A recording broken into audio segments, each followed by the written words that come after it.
Hi everyone, my name is Li, and today I will be presenting my data story using the Melbourne housing dataset.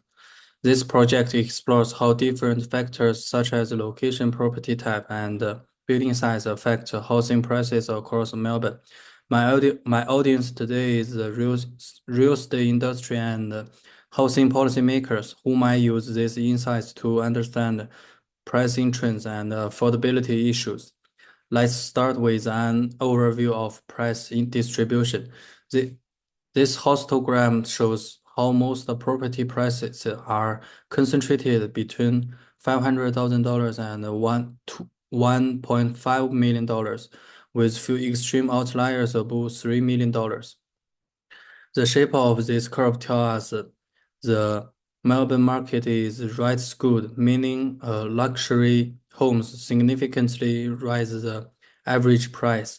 I used the histogram to show frequency distribution with currency format and the light blue color for readability. The, the horizontal X uses millions for easier interpretation. Next, the scatter plot shows the relationship between price and distance from city center.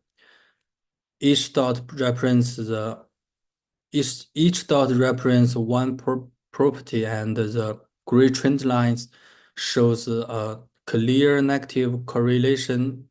The further from CBD, the lower the price. This pattern confirms the proximity drives property value in Melbourne. I chose a scatter plot to highlight correlation. Each property type is shown in a different color: houses, townhouses, and units. And I added the trend line with R square to measure how strong the relationship is. The bar chart compares the average price by region. The Southern Metropolitan and Eastern Metropolitan regions stand out as the most expensive, both averaging above $1 million.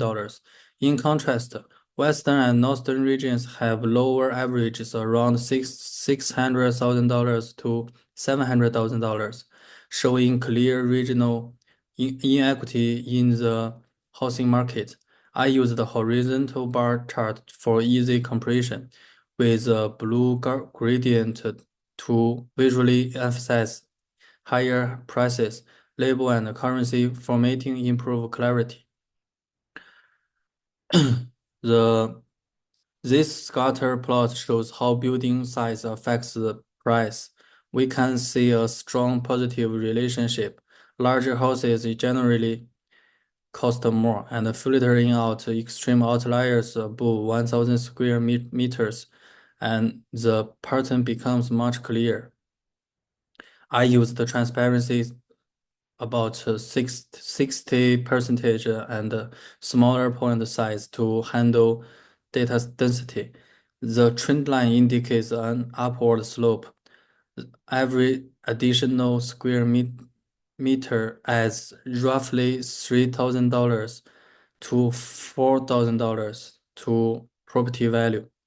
Finally, this box this box plot compares the price distribution by property type.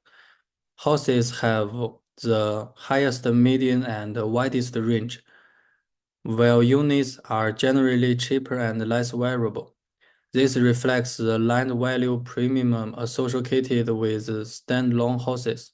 I use the box plot to show median quartiles and outliers.